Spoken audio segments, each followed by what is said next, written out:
வணக்கம். கிரியா யோகம், மனம். இந்த மனத ஏன் நம்ம கிரியா யோகத்தில மனச வச்சு தான் இந்த கிரியா யோகத்தவே இயக்குறோம்.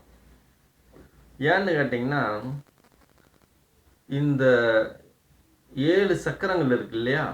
அந்த சக்கரங்கள்ல மையப்பகுதி தான் அநாகத சக்கரம்.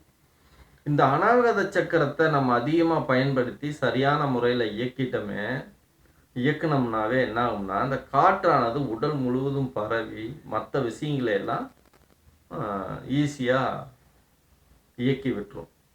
அதனால இப்ப ராஜயோகத்துல ஒரு வகையான செயல்பாடு இருக்கும். வாசி யோகத்துல ஒரு வகையான சக்கரங்களோட செயல்பாடுகள மேல் நோக்கி எப்படி போறோம், கீழ் நோக்கி போறோங்கிறது ஒரு வரைமுறை இருக்கு. ஆனா, இந்த கிரியா யோகத்துல மனச அநாகத சக்கரத்துல இருந்தே ஆரம்பிக்கிறோம். உதாரணமா ஒரு ஒரு இடத்துல தண்ணி நிக்குது, தேங்கி நிக்குது அப்படின்னா, அந்த தண்ணியில நீங்க எந்த மூலையில இருந்து ஒரு கல்ல தூக்கி நடுவுல போடுங்க.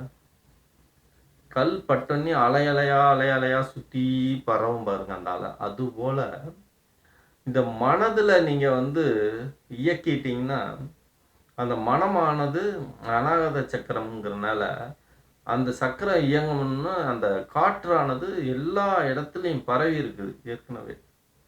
அப்ப அது வேகமா போய் நம்ம மத்த எல்லா சக்கரங்களையும் இயக்கி வச்சிரும். இப்போ நம்ம ஒரு பொருள எரிக்கணும்னு முடிவு பண்ணிட்டோம்னா, அத மையப்பகுதியில வச்சுட்டோம்னா போதும். சீக்கிரமா எல்லா பக்கம் பரவிடும் நெருப்பு. ஆனா, ஒரு பகுதியில எந்த பகுதியில வச்சாலும் பரவும். ஆனா, மையப்பகுதியில வைக்கும்போது மட்டும் ஈஸியா முழுவதும் எல்லா பக்கம் பரவும். இல்லையா? ஒரு நெருப்பு பத்திக்கிட்டா கூட எல்லா பக்கம் பரவும். இதனோட தத்துவத்துல தான் அநாகத சக்கரத்தை இயக்கிட்டோம்னா, இந்த கிரியா யோகம் ஈஸியா நமக்கு சக்சஸ்ஃபுல்லா வந்துரும். அப்படிங்கிற ஒரு தத்துவத்தை கையில எடுத்து கொடுத்துருக்காரு இறைவன். சரி. உடல் நம்ம தூய்மையை படுத்திட்டோம் ஏற்கனவே. இப்ப மனதை நம்ம இயக்கணும். ஏற்கனவே கபாலபாத்தி, பீஜ மந்திரம் இதுகெல்லாம் செஞ்சு உடம்ப பக்குவப்படுத்தி வச்சிருக்கிறோம். இப்ப அநாகத சக்கரத்தை நம்ம எப்படி இயக்கணும் அப்படின்னு ஒரு வழி. இப்ப அநாகத சக்கரத்தை இயக்குறதுக்கு நீங்க ஒரே ஒரு மந்திரம் தான். நீங்க பெருசா நீங்க எல்லாம் இயக்க வேண்டியதில்லை. யம் அப்படிங்கிற ஒரு மந்திரம் தான் இம். எம். நீங்க எப்பெல்லாம் உங்களுக்கு நேரம் கிடைக்குதோ, அதாவது உடல் பக்குவப்பட்டதுக்கு அப்புறம் செய்யணும். நீங்க எல்லாத்தையும் முன்னாடியே செஞ்சுக்கிட்டு இருக்காங்க, அதெல்லாம் விட்டுருங்க. உடல் பக்குவப்படுத்திட்டு 1 வருஷம் 2 வருஷம் நம்ம அது உடல் பக்குவம் வந்ததுக்கு அப்புறம்தான் இந்த அநாகத சக்கர மந்திரத்துக்கெல்லாம் போகணும். முன்னாடியே போய் நம்ம செஞ்சுக்கிட்டு இருந்தோம்னு வைங்களேன், அதெல்லாம் செயலாகாது. அவ்வளவுதான். படிப்படியா போனீங்கன்னா செயலாகும். இப்ப பாருங்க எவ்வளவோ குருக்கள்லாம் அது இதுன்னு சொல்லி கொடுத்துக்கிட்டு இருக்காங்களே தவிர அவங்களே நல்ல முக்தியான நிலைக்கு போக முடியல. சித்துக்கள்லாம் கைவசம் ஆக மாட்டேங்குது. அது காரணம் என்னன்னா, படிப்படியான முறையில போகலின்னா அது ஆகாது. அப்ப அநாத சக்கரத்தை இயக்கணும்னா மந்திரம் ரொம்ப முக்கியம். அப்ப மந்திரம் நம்ம ஜபிக்கணும். இப்ப அதுல ஒன்னே ஒண்ணுதான், எம் தான்.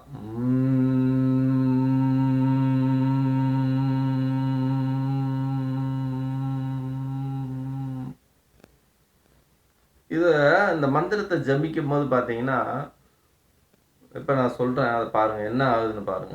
இப்ப எனக்கு மூச்சு இயல்பான நிலையில இருக்குது. அப்ப நான் மந்திரம் ஜபிக்கலாம்னு முடிவு பண்றேன். அப்ப செய்யறதுக்கு முன்னாடி மூச்சு உள்ள போகணும், காத்து. அப்ப இயல்பான நிலையில இருந்து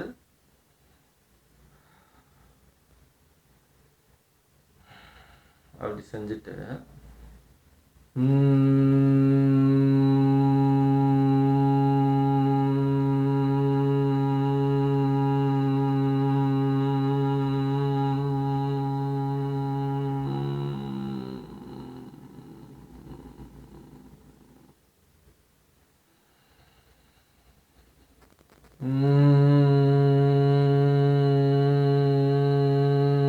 அப்ப முதல்ல எம் சொல்லும்போது எம்னு தான் சொல்கிறோம்.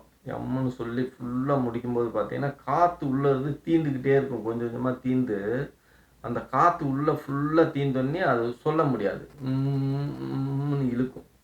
அது தானாக முடிஞ்சோடனே என்ன பண்ணணும்னா, இந்த உடம்பு காற்றை ஃபுல்லாக தானாக இழுத்துக்கும். உள்ளே இழுத்தோடனே மறுபடியும் சொல்லணும். நீங்கள் பாட்டுக்கு அந்த காற்று உள்ளே போகிறதுக்கு உண்டான இடைவெளி நீங்கள் கொடுக்கலைன்னா, அந்த மந்திரமே வந்து பலிக்காமல் போயிடும். நிறைய பேர் சொல்லி பண்ணுறாங்க, யூடியூப்லலாம் பண்ணுறாங்க, பல இடங்கள்ல நான் பார்த்துருக்கேன். அந்த காற்றோட்டத்தை பயன்படுத்தாமல் குண்டக முண்டக சிச்சா சித்தி, அதாவது இயங்காது. இயங்கலைன்னா அப்புறம் என்ன ஆகும்? எல்லாம் கெட்டு போயிடும். நம்ம வாட்டு கத்திட்டு திரிய வேண்டிதான். மேடை பேச்சில் நிறைய பேர் ஆன்மீகவாதிகள், அரசியல்வாதிகள், தொழிலதிபர்கள்லாம் மைக்கை பிடிச்சி பல மணி நேரம் பேசிகிட்டு இருக்காங்கல்ல, அது மாதிரி பேச்சு மாதிரி ஆகிடும். மந்திரத்தில் நீ சரியாக வாயுவை காற்றை பயன்படுத்தி நீ மந்திரம் ஓதுனா தான் அது மந்திரம். நீ அந்த காத்தோட பயன்பாட்டை புரிஞ்சிக்காம நீ ஓதிக்கிட்டே இருந்தீன்னு வைவேன், அது மேடை பேச்சு மாதிரி. அப்புறம் பேசிட்டு சாக வேண்டியதான். ஒரு சித்தும் நமக்கு கைகூடாது, ஒரு சக்தியும் நமக்கு வராது. அப்போ என்ன பண்ணோம்னா கரெக்டாக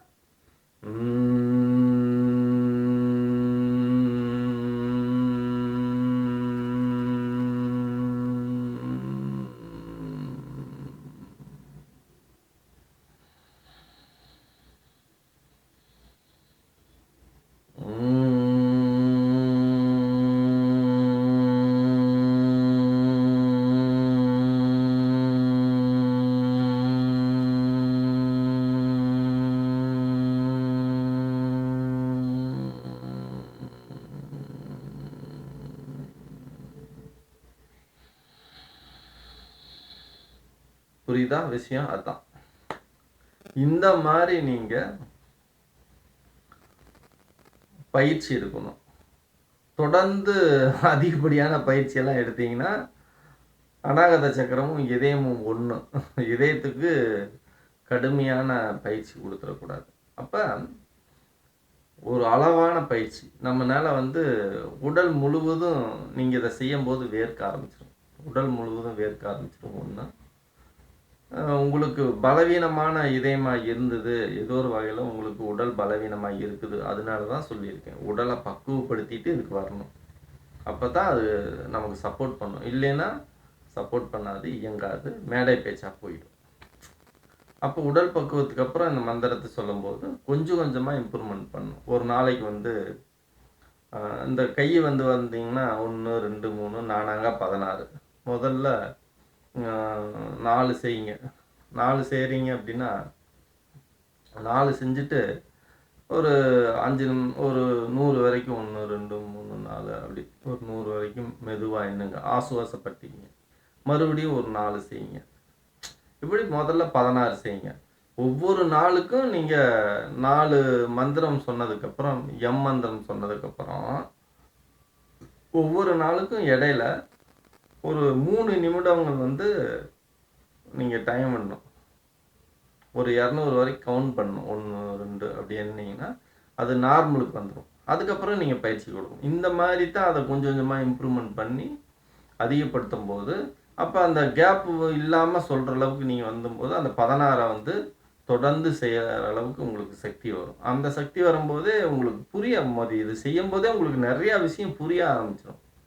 புரியுதுங்களா? அப்போ இந்த மந்திரங்களை வந்து 4 16 32 108 வரைக்கும் போகலாம். 108 வரைக்கும் போயிட்டீங்கன்னா நீங்களாம் கதையே வேறு மாதிரி இருக்கும். அதே சமயத்தில் உடல் பக்குவப்படுத்தாமல் போனீங்கன்னா பிபி வந்துடும், அதான் ஹார்ட் ப்ராப்ளம்லாம் வந்துடும், நுரையீரல் பிரச்சனை, வேறு வேறு சைடு எஃபெக்ட்லாம் வந்துடும். உடலை பக்குவப்படுத்திட்டு இந்த மந்திரத்தை கொஞ்சம் கொஞ்சமாக இம்ப்ரூவ்மெண்ட் பண்ணிங்கன்னா உடல் ஆகும். ரெண்டாவது மந்திரம் பலிக்கும். மனம் ஒரு பக்குவம் அடைந்து ஒரு மன சக்தி வந்து அதிகரிக்கும். அநாகத சக்கரம் இயங்க ஆரம்பிக்கும். ஓகேவா? அப்போ உடல் சொல்லியாச்சு, மனம் சொல்லியாச்சு. நன்றி.